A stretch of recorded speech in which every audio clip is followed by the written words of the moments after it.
सोचिए, महाभारत का युद्ध क्षेत्र, एक शंख बजता है। पहली नजर में लगता है ये सिर्फ एक युद्ध की ललकार है, पर क्या हो अगर हम कहें कि इसी एक आवाज में उत्साह था, अपनेपन का एहसास था और एक बहुत बड़ी छिपी हुई चेतावनी भी थी।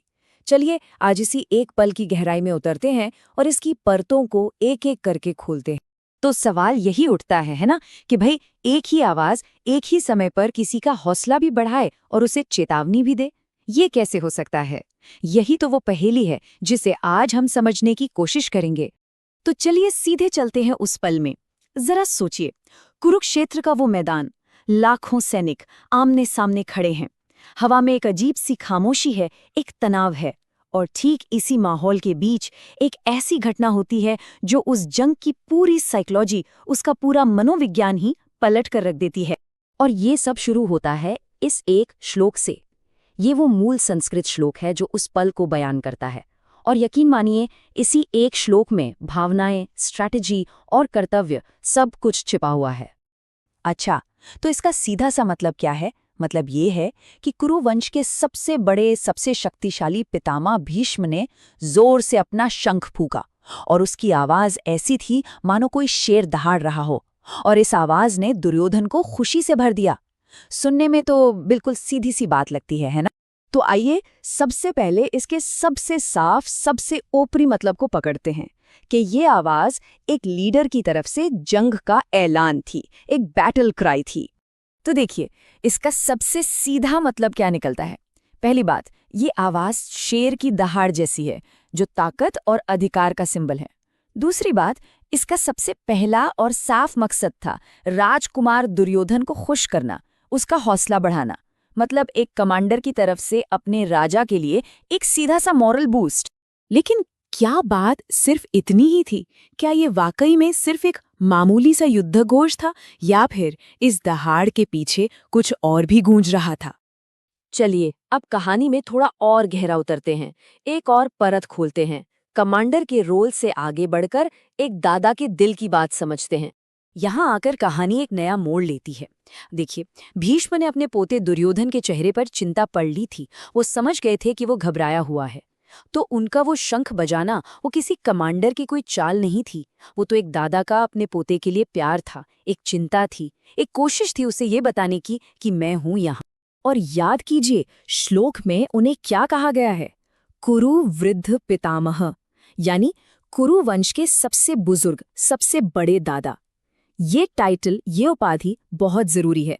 ये हमें याद दिलाती है कि वो सिर्फ एक कमांडर नहीं थे, वो एक परिवार के मुखिया थे जो अपने बच्चे को, अपने पोते को हिम्मत बंधा रहे।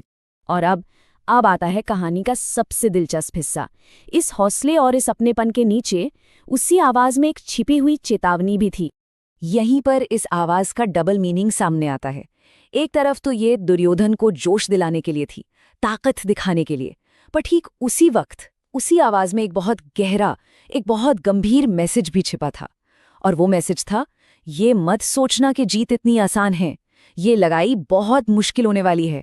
ये एक सटल वार्निंग। तो सवाल ये है कि ये चेतावनी क्यों? वजह क्या थी? वजह सिर्फ एक नाम है, कृष्ण। भीष्म यह बात अच्छी तरह जानते थे कि दूसरी तरफ कोई और नहीं बल्कि खुद भगवान कृष्ण खड़े हैं। और ये एक सच्चाई सब कुछ बदल देती थी।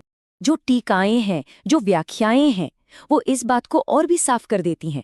वो कहती हैं कि भीष्म ने इनडायरेक्टली इशारों में दुर्योधन को बता दिया था कि जीत की उम्मीद मत करना, क्योंकि जिसके साथ भगवान कृष्ण हो उसे कोई कैसे हरा सकता है।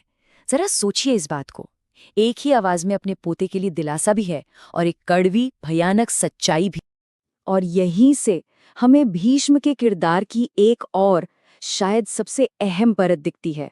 वो है मन में शक होने के बावजूद अपने कर्तव्य के लिए उनका पक्का इरादा। तो उस एक पल में भीष्म के दिमाग में क्या चल रहा होगा? स्टेप 1, उन्होंने सच्चाई का सामना किया कि दूसरी तरफ भगवान कृष्ण है। स्टेप 2, उन्होंने अंजाम को भी मान लिया कि जीतना तो लगभग नामुमकिन है। और फिर आया स्टेप 3, सबसे बड़ा कदम। उन्होंने अपने कर्तव्य को चुना।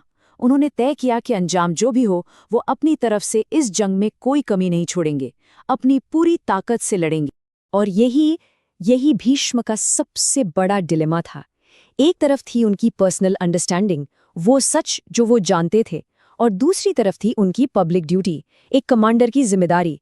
वो दिल से जानते थे कि जीत नहीं मिलेगी, लेकिन एक सेनापति होने के नाते उनका फर्ज सबसे ऊपर था। उनका वो शंखनाद असल में इसी कश्मकश की आवाज थी, एक ही साथ उम्मीद और नाउम्मीदी की आवाज। और आखिर में ये पूरी बात हमें एक बहुत बड़े सवाल के साथ छोड़ जाती है, एक ऐसा सवाल जो आज भी उतना ही रेलेवेंट है कि अक्सर हम जो कहते हैं और जो हमारा असली मतलब होता है, उसमें कितना फर्क होता है। भीष्म की वो शेर सी दहाड़ इस बात का एक बेहतरीन उदाहरण है कि कैसे एक ही बात में एक ऊपरी मतलब भी हो सकता है और एक बहुत गहरा राज भी। एक ही पल में उम्मीद भी हो सकती है और चेतावनी भी।